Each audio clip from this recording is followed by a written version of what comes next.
Did you know that 15 minutes of sunlight exposure in the morning can counteract some of the negative impacts of aging because the sunlight is providing you with near infrared light? And that's what we're going to talk about today, is the power of light and the impact that it has on your circadian rhythm. Every cell in our body has a circadian clock. And so if we really want to optimize our health, decrease our risk for disease, we need to understand that, and I'm going to help you to improve that as well.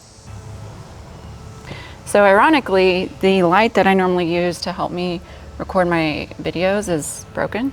So I'm needing to use natural light today, which is a benefit for everything because we all need more natural light. What is circadian rhythm anyway?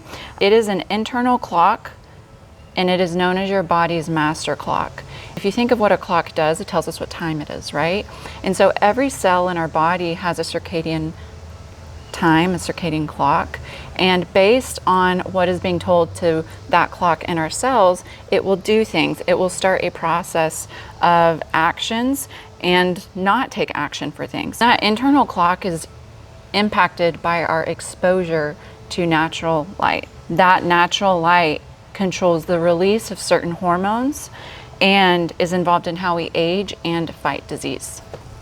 So let's get some more light. The most common reference to circadian rhythm that you might be familiar with is when and how you get sunlight exposure and how that impacts your sleep. So you might be familiar with cortisol and melatonin. Cortisol, a lot of people think of just as our stress hormone, which it is, but it's a good hormone. We need it.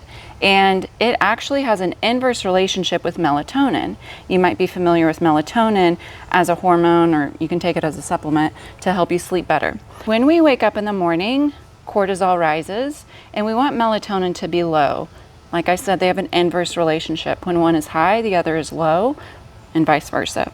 So cortisol should be high, melatonin should be low, and then throughout the day, cortisol should slowly drop and melatonin should rise, especially prior to going to bed. One of the best things that you can do to support that natural circadian rhythm, that natural release of specific hormones to benefit you and to have better sleep, is to have morning sunlight.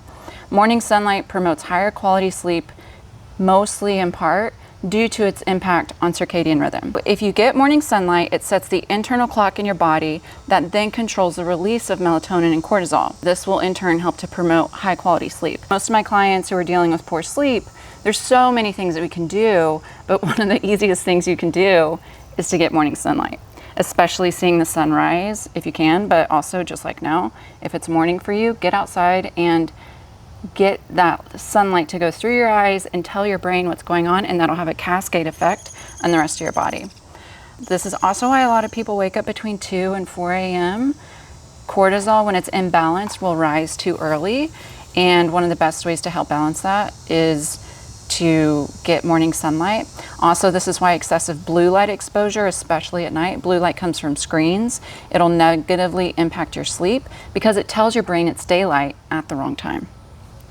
Excessive blue light exposure in the morning really isn't that great either. Our brain and our cells respond best to natural light, and one of the best things that you can do is see the sunrise or sunset. So if you think about sunset, that's telling your brain and your body, okay, it's the end of the day. It perceives that, and then it causes that cascade of events to follow. Now this is where it gets really interesting. It's more than just sleep. Okay, so it's more than just sleep. Circadian rhythm also impacts our immune cell function and responses by fine-tuning specific genes and pathways, and as a result, impacts the balance and function of the entire immune system. When you think about circadian rhythm or sunlight, are you thinking about your immune system? This is why when you are not feeling well, one of the best things that you can do is get outside and get natural light. And here's a really great example. Circadian rhythm affects the number and function of natural killer cells, influencing their ability to clear tumor cells. It also impacts the production of cytokines and helps to control inflammation. Also, circadian rhythm is involved in regulating your mood, your cell cycle control, metabolism. We talked about immune responses. Disruption in your circadian rhythm has been linked to metabolic disease, cardiovascular disease, psychiatric disorders, and even cancer, for the reasons I just talked about with the natural killer cells. When you think of preventing disease, when you think about improving your weight, decreasing your waist circumference, are you thinking about your sleep? Are you thinking about circadian rhythm? Are you thinking about your exposure to sunlight? Because we should. Also, another big deal, another foundational piece is gut health. And circadian rhythm can lead to sleep deprivation, right? So if we don't have a balanced circadian rhythm, it can lead to sleep deprivation, which is associated with leaky gut. Leaky gut is when your intestines become very permeable. Things can exit the intestines that really shouldn't be leaving it. Then those things enter the bloodstream and cause inflammation, an autoimmune response even, and lots of health issues. And when there is when we have poor sleep, people also have a poor gut health, poor gut microbiome, which is the bacteria in our gut can be very poor. Gut health is really sleep health, and sleep health is your circadian rhythm health. So our vitamin D levels are definitely impacted by sunlight. However, the vitamin D that we get from sunlight is not what is benefiting us alone. Lack of sunlight increases the risk for cardiovascular disease independent of vitamin D levels. And what that means is if you don't get enough sunlight, then you have an increased risk for cardiovascular disease, but it has nothing to do with the lack of vitamin D that you're getting from the sun, right? And why is that? Why does lack of sunlight alone lead to an increased risk in cardiovascular disease? And it is because our body literally needs sunlight. You can go back and watch one of my videos that I did on electricity, specifically easy water, and light takes chaos inside of our body and creates structure, especially when we think about the water inside of our body. And the reason is it can be that infrared light and that sunlight helps to organize the electrons in our body to better promote a state of health. And that is why sunlight exposure, independent of vitamin D, helps us to decrease our risk for cardiovascular disease. Also, sunlight increases nitric oxide in the skin, which causes blood vessels to dilate or widen, right? And so when we have dilated vessels, we might have better blood pressure. We might have less risk for cardiovascular disease, stroke, things like that. So this has a really positive impact on our health. So how should you improve circadian rhythm? Number one is sunlight exposure, especially during specific times of day. I'm fully aware it can be really challenging to get out and get sunlight, but even if it's cloudy, even if it's rainy, did you know that you can still benefit from the impact of sunlight? We're still getting light through that filter because it's not nighttime outside, right? And that degree of sunlight will still help you. So even if it's a cloudy day, it doesn't have to be bright sun like it is right now. It could be a cloudy day and go outside, and that's going to tell your eyes, tell your brain through your eyes, through your perception, to every cell in your body to come in line with the correct circadian rhythm. Also, decreasing blue light exposure or fake light can positively impact your circadian rhythm. As I'm making this video on YouTube for you to watch, I understand we all consume so much screen time, but being mindful of that, even switching from things, if you like to read, switching from reading it on a screen to reading a real book, that can be transformative for you. Or having a monitor for the amount of time that you spend on screen usage, especially at night.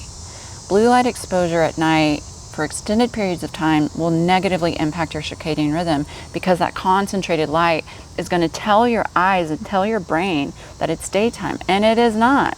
And so having a wind down time before bed that is free of blue light will greatly impact you. Another thing about blue light exposure that will be a whole nother topic that I'll go into later is that excessive blue light exposure leads to something called pheroptosis. And this is something I've been doing a lot of research on lately.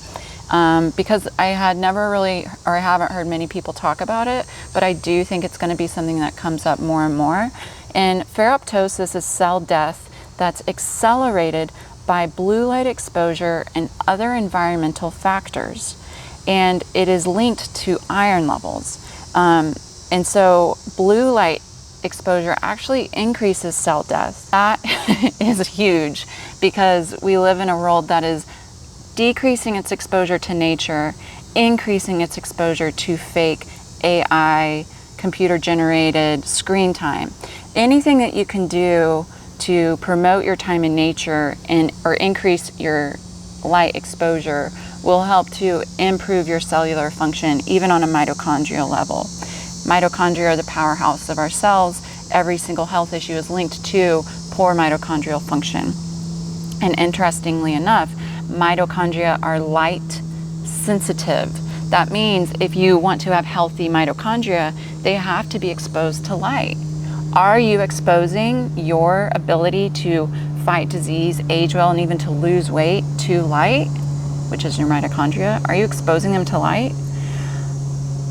You should be. And so I hope this helps to encourage you to do so. Remember, it's all about the little things that you can do to support your health. And if we're willing to do extreme diets, if we're willing to do extreme workouts, if we're willing to do any number of things, why wouldn't we be willing to do the simple things first? And one of the most simple things that you can do to improve your health is to get outside and increase your sunlight exposure, tell your brain, and improve your circadian rhythm. So I hope that was helpful. I'll link some of the similar videos below. And if you have any questions, comment below. Take care.